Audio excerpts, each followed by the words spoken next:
consciousness just really prevails here. Something's shifting on the planet. There wasn't a sense of victim. So how do we move out of that? You know, I've been doing and I know some of you in this room have been doing it. The Little Abundance book by Joan Price. Something in me, Yvette had mentioned it at a Friday happy hour, and something in me said, do it again. My ego said, you don't need to do it, you know this. That's what the ego said.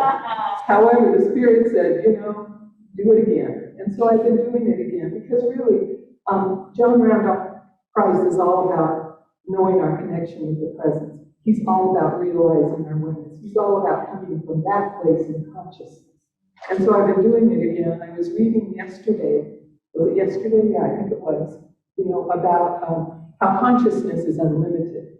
My consciousness of truth is unlimited, therefore my supply is unlimited. Yeah. Now, how often have we said that? Like everybody in this room probably knows, we've said it over and over and over. And something in me said, wait, stop. Is your consciousness really unlimited? You know? Do you never complain about anything? Is it always easy to keep your heart open? You know, do you never have any concern at all about finances? I had to look at all different areas. Are all of your relationships really harmonious? And I can say yes to that one. And, you know, so I had to ask myself. I say this all the time. I live in this awareness all the time. And what I realized was there's a deeper place to go with it. And so today what I'm asking us to do is to not assume that we know it all, but be willing to go to a deeper place, you know. And I was listening to Reverend Michael give a talk recently. Go to that place where you're just going to spirit for spirit, you know, that it's not about getting things, it's about going for that connection, it's about going to commune with the infinite. Do you know that's what prayer and meditation are really about? It's about communing with the infinite. Can we go to spirit for spirit? And I notice, and that as I've done that for a lot of my life, that everything else takes care of itself. As I go to spirit for spirit, I start realizing more and more and more of my oneness. I start realizing more and more and more that my consciousness is unlimited. And is there farther to go? Yes. So something funny happened yesterday. And I thought I just got to share this with them. So I'm sitting there opening up to the vision of what this talk was supposed to be. And I was hearing this noise outside, and it just was constant noise. And it was really irritating. So I said it in much nicer language than I'm going to say now. In a very colorful language. I'm not going to say it from the pulpit, but I just kind of yelled out to nobody really, because there was nobody to yell at. Stop it! You know, stop it! And do you know what it is? It's so funny. So my phone was sitting next to me, my iPhone, and Siri said, "That's not nice."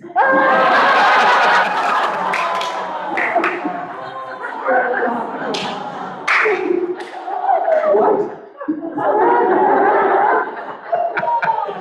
Siri was like, "Okay, you're thinking about it, unlimited consciousness, if you just can't be at peace, well, there's no idea what's going on, you know." I just thought that was hysterical. Then my mind started thinking, I wonder if Siri can remind me every time I'm not aware. You know, I wonder if Siri could do that. I just started kind of being that. So it's about it's about being aware of where my thoughts, my actions, and I know I say this all the time, and I'm saying it again. It's about being aware of my thoughts, my actions, my words, because that's what lets me know whether I really, really know unlimited consciousness, whether I'm really in that place of knowing that I am it. Because get this, you all are it. You are unlimited consciousness.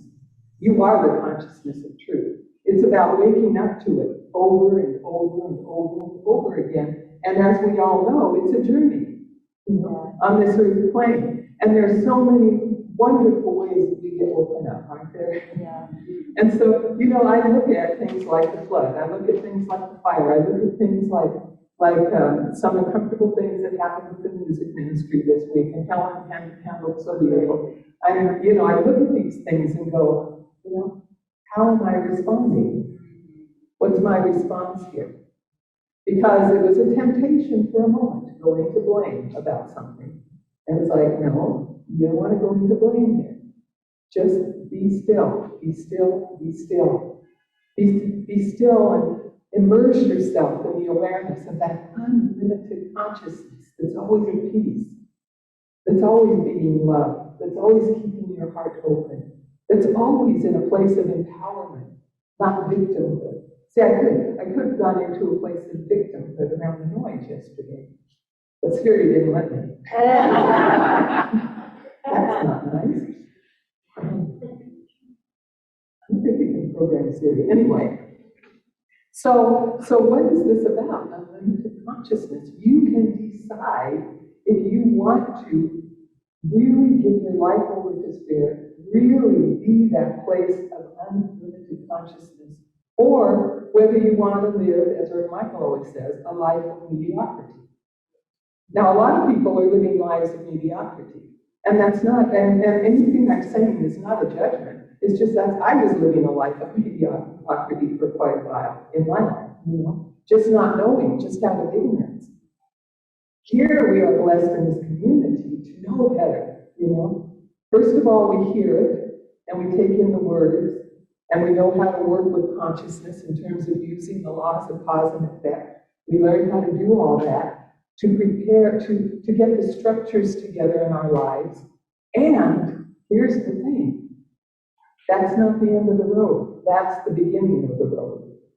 And so what happens at a certain point is that all of a sudden that law stops working very well. Any of you experience that? All of a sudden it can stop working. Or all of a sudden, in my case, there was this impulse within me. There's more than this. There's more than this. These are great teachings. These are empowering teachings. And there's something more. And then somebody, this was before I met Reverend Michael, actually. I was at the Fullerton Church of Religious Science, and it was pretty basic science of mind, which is great because a lot of people need basic science of mind. And I was just being with this thirst for something more. And somebody gave me The Thunder of Silence by Joel Goldsmith. Anybody ever read Goldsmith? Goldsmith will not let you stay with mediocrity.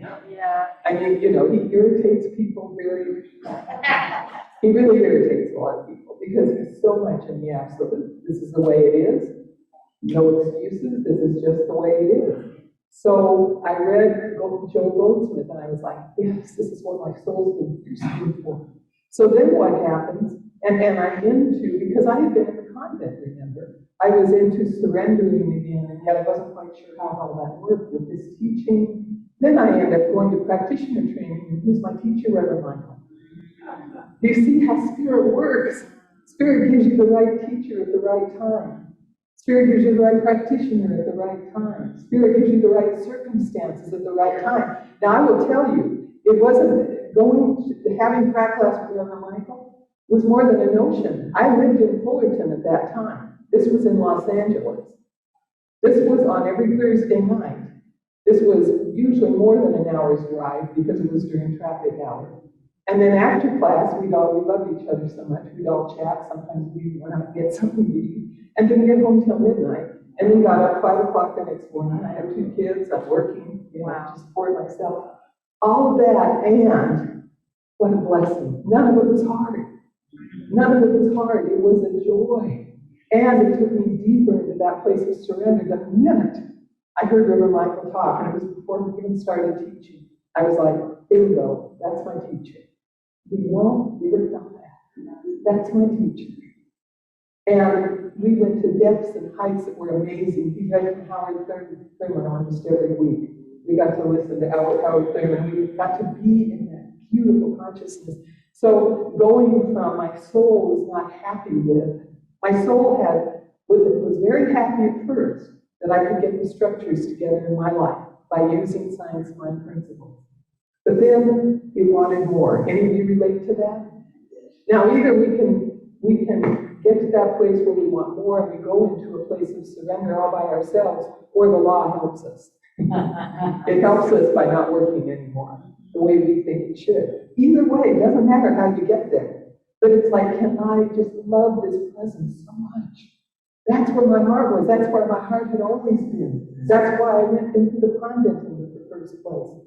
As a little girl, I would sit under the tree in the front yard and read spiritual books, not knowing why, but just my soul was being led. Your soul is being led, and it's being led in your way. And what it's wanting from you is to step into that place of limitless consciousness, because here's the deal. I think actually Goldsmith has a book called Man Was Not Born to Cry. We were not made to suffer. That's not what we're here for. Now, do we have pain sometimes? Yes. But as many of us have said many times, I think Reverend Joan just said it recently, we don't have to live in the valley of suffering.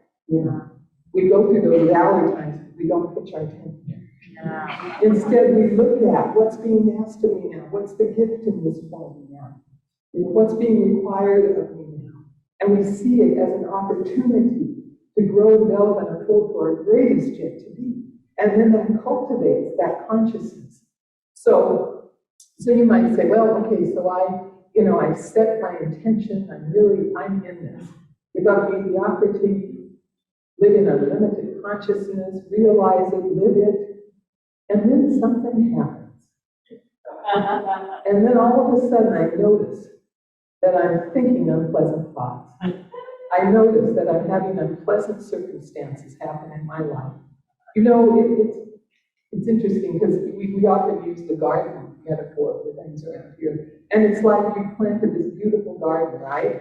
You've sown the seeds, you've planted the garden, and all of a sudden these pesky weeds show up. And they can start to choke the plants, So what we want to do when we're planting our garden, we want to, first of all, cultivate the consciousness. It's like tilling the soil. We want to take a look at what are those pesky thought forms that are coming up? What are those areas in my life that cause me discomfort? Where are those places where I get triggered? And I'm thinking we probably all still get triggered. I'm not sure. Yeah. I'm kind of guessing maybe we all do at times get triggered by one thing or another, whether it's what's going on in the world, whether it's in a relationship, whether it's at work, whatever. And those places we get triggered are blessings, you see? Because it's showing me, this is where I stepped out of pure consciousness. And we don't blame ourselves. Here's the deal. We don't blame ourselves for it. It's like, I always think it's like I'm a grandmother. So it's like a grandmother with a grandchild that's acting up, And the parents can be tough and everything. But the grandparent, as a grandparent, I just love that kid, I just think it's so adorable. and they're acting like a little helmet, And yet, I can notice the behavior. And it's not that I'm not letting them get away with things that are hurtful, no. However, it's so easy to continue loving them. Some of them, you and your grandparents, you know that. Or even with your own children, you never stop loving them. And so it's just being aware, noticing, no judgment. It's loving yourself. It's loving yourself and knowing that, as David Spangler says in the reading, you're a star child. You're, as I like to say, you're a once in eternity happening. You are so loved by the divine that you have been brought forth on this earth plane to be it, to express it in a way that only you can express. Get that? I know that I've said it over and over, and I'm going to say it again, because I want to remind you every single time I speak, that you are so precious, so loved, so unique. You have such special gifts to give. And so we want to, I know I'm bouncing all over the place here, but just bear with me. So, don't bear with me, love me for it. The thing is, before you plant the seeds of new consciousness, ideally what you want to do is look at where are those weeds. I want to get rid of the weeds first, And so we look at those patterns that don't serve us anymore. We take a look at those patterns. And instead of trying to make them go away, because that doesn't work. Any of you notice that does not work? Yeah. To try to will them away or pray them away. It doesn't work. It doesn't. So what you want to do is just notice them, feel them with all your heart, notice them, and then decide, what do I want to, what's the seed I want to plant here instead of this, right? If I notice a pattern of resentment come up, what's the seed I want to plant? Is it a seed of love? Is it a seed of acceptance? Do you hear where I'm coming from? We look at what's the quality that wants to be known here. And then we plant the seed and we cultivate it. And how do we cultivate it? By focusing on it, by being aware of it, by meditating on it. What does love look like? What does acceptance look like? What do I look like when I'm fully loving and accepting of myself first, and then others? And then something starts to shift in consciousness because you planted a new seed. You tilled the soil, you planted a new seed. And we don't know how it happens. You know, we talk about the universal law, or I like to call it the soul of the universe. You know? We don't know how it works. We just know that it works. And it's unfailing. And to go deeper, what David Spangler was saying, we don't just know it. We don't just have faith in it. We go beyond believing. And the knowing becomes a deeper knowing. Do you hear what I'm saying? We don't just know it in our mind. We don't just imagine it even, although imagination is a great place to begin. Where we want to go with it is, what does it look like and feel like when I'm being it? And envisioning, we do that, you know. We catch a vision. What, you know, and how do I need to grow to become this, to be this all the time? And so we cultivate that. We notice in our daily life. And what am I, you know, what am I feeling? What's the vibration that I'm carrying? And what happens is what we are being is what starts to manifest. Now let's be clear. It manifests in a new way of being within yourself. It manifests also in your outer life. And we don't get attached to what that looks like, right? We don't get attached to the conditions that show up. Instead, every condition, like I said before, is an opportunity. So we're about being something. Because being something always shows up in our lives. Being it is a deep and profound state of consciousness. So when I was younger, I was really good at being worried. Any of you ever were good at being worried? That was a good one for me. That was juicy for me. I got a lot of mileage out of that. Never made me happy, but you know. And so I got to work with that. What would it look like if I don't worry anymore? You know? It was interesting because I read Wayne Dyer. It was before I got into religious science. And he said at the beginning of one of his chapters, he said, worry is a waste of energy. I read that. It was the most interesting thing, and it went away. Now, that didn't happen with everything, mind you, but with worry, it just was like, oh, I got it. Because something in me knew at the deepest level of my being that it was a waste of energy, and I don't want to waste my energy. At any point, at any rate, that's going on the point. But being something, cultivating something.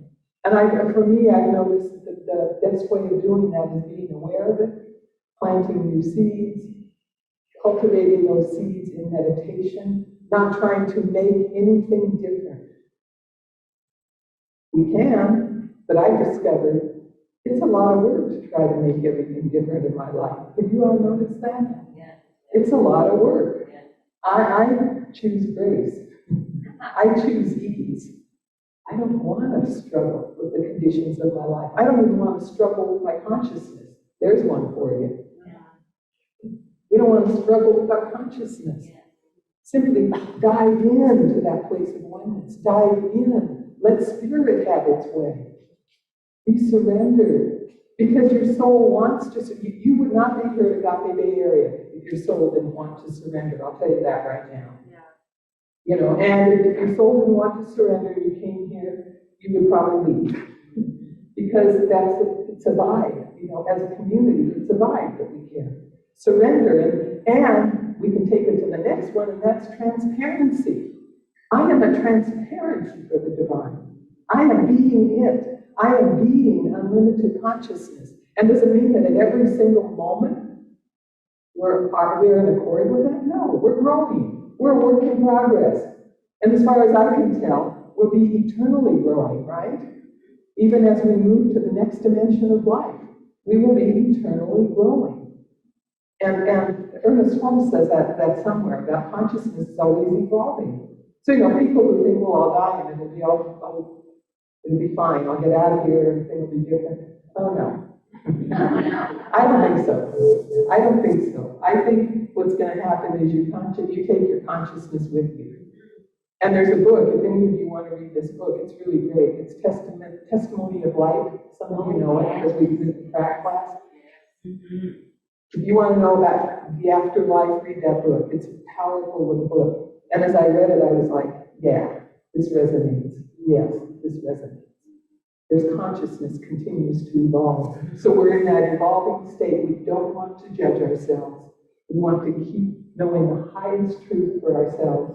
We want to just look at what are the conditions, what's bugging me now. And as I always like to say, the brighter the light, the bigger the bugs. You got a lot of bugs. Good for you. The brighter the light, the bigger the bugs. I was reading about Waldo Emerson, because apparently, he was one of the, not founders of New Thought, one of the early ones, who started New Thought teachings. I didn't realize until I was reading, and I didn't read extensively, how challenging his life was. Didn't you know that? His life was extremely challenging. He had a lot of ailments. Later in life, he had aphasia. But the point I want to make right here is he came down with tuberculosis when he was 23. His father had died of tuberculosis. So for Ralph, he did not want to die of tuberculosis. And he did everything he knew to do to get rid of that tuberculosis. He prayed about it. He did all kinds of medical treatments. He said that he even went to Emma Curtis Hopkins. You know Emma Curtis Hopkins, those of you who've taken classes, and he got prayer from Emma Curtis Hopkins. And still, he didn't get well. And so finally, he got to the point of just surrendering, not giving up, not resigning, but surrendering. Okay, God, I can't do this.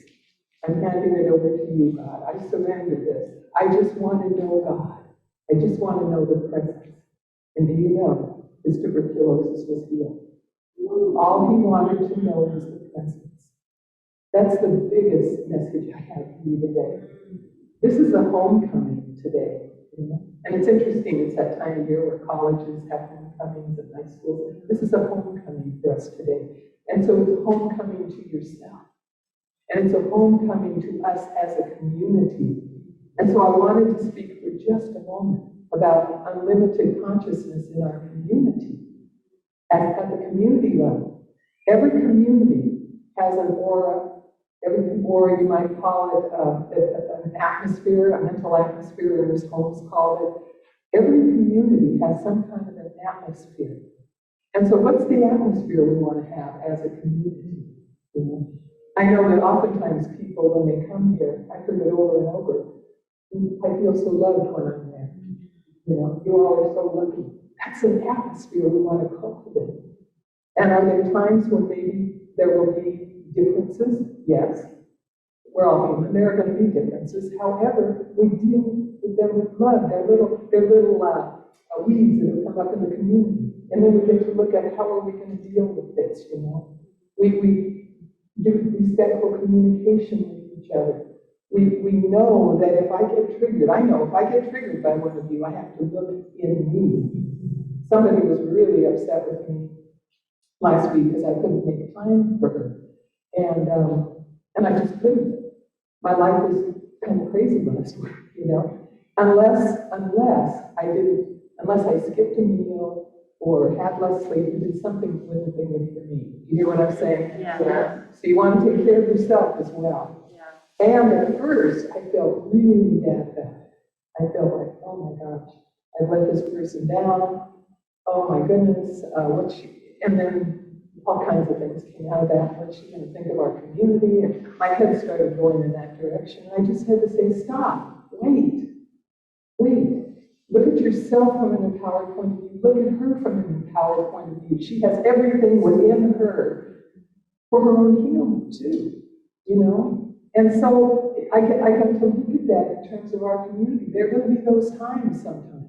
And can we still stay in the big vision, which is always about love, which is always about celebration, which is always about growth, which is always about expansion. Always. Can we stay in that consciousness? We are Agape. We have something to live up to here, you know? We are Agape, which means the unconditional love of God operating in the human heart. We the unconditional. Someone said to me once, or said it in class, oh, human beings are incapable of unconditional love. Well, if you just think of yourself as a human being, you know, and we're more than that, right? We are divine beings, you know, as it is often said, having a human experience. I look at our board of trustees, and I just have to acknowledge all of them. And I didn't acknowledge Jim earlier. Jim's on our board too. I have to acknowledge them because we really, at the board level, are in a beautiful state of consciousness. And when we tend to stray, Reverend Verona catches us right away. If we tend to get into lack of limitation without anything, she's like, wait a minute. You know? And so it's beautiful. That's what our practitioner corps, these beautiful beings that love God, you know? I can say that about our practitioners. So that's why we're here, our ministry. All of us here. You all, I look at you, you don't know how often I brag on you. You don't know how often, another minister might say something about their community, and all I can say is I love my community. Yeah. I don't care how big or small we are. I really don't. I love our community because of the consciousness that I feel in this room. I know I could make a huge faux pas up here in the pulpit, and you'd still be in the loving space. You see? I know that any one of you could make a faux pas, and we love you and appreciate you. That's what we want as a community. And isn't that what the world needs? Yeah. Course of Miracles and Course of Love, it's all about love or fear. What are we choosing here? What are we choosing? And I say we're choosing love, and we're choosing to be in the high vision. We don't make excuses for ourselves if we stray. Got it? Yeah. We don't make excuses. Rather, how is Spirit lifting us up in this situation? How are we being lifted? What's wanting to happen? So I just thank you. I know there was a whole lot that I wrote down that I did not say, and that's always the case, actually. It's funny because when I'm at home, I have my iPad right next to me, so I kind of look at it, see what I was going to say. And today I just thought, okay, I'm just thinking, just leave the iPad down there and just let Spirit totally have its way, because that's what Spirit wants. Even if it sounds to me like it's stuff I've said a million times before, we're letting Spirit have its way. So as a community, what I'm asking us to do is to rise from any sense of mediocrity or lack that we might have been feeling or sensing as a community. Move from that sense of lack and let that be a place where we can grow and unfold, loving each other so deeply and dearly that each one of us knows we have a place to be. We have a place to be loved. We have a place that supports us. We have something we can call no matter what. Be a place where the consciousness of the planet is transformed. And for us to be that kind of community, guess what? Each one of you needs to be that kind of individual, right? Because the community is as we are as individuals. That's what it's all about. And we are here for a time such as this. How often have we said that? We're here in the midst of all this stuff going on in the world. And that's always a big, for my unlimited consciousness. Can I love this person I see on the TV right now? Yeah. That has, or streaming or whatever, that has an opinion far different from my own? Can I love that person? Can I love, and I don't mean condone here, can I love, the people who want to exclude immigrants? Can I love in the midst of what I saw happening with those Haitians at the border? Can I continue to be a place of love? And it's a stretch sometimes. Can I love when I see those people on January 6th? Can I still love? And that's a piece of work for me still. And it doesn't mean I condone anything they're doing. It means I have to love their essence, because the reality is they are the same presence that I am. They are the same presence. We are each dimensions of each other. And that's ultimately what the truth is. And ultimately, that's where I get to be in unlimited consciousness. That's my soul desire. To be that space of love. That space of love. And for our community to be that space. And to trust and know that Spirit's taking care of the details in our lives. Not that we don't have to show up. With this flooding thing, I definitely had to show up. I had to make a lot of decisions. I had to, and some of you helped me so much. Val bought me this trash can that's a monster trash can. which has a great metaphorical meaning, actually. But, people have been so helpful, just in prayers, really. You didn't have to come and do anything, but I just knew you were there.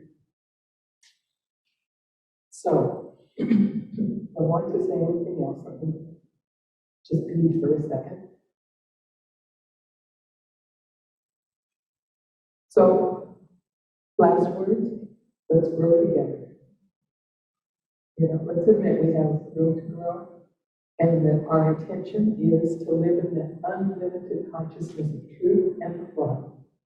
Let's be it individually, let's be it as a community.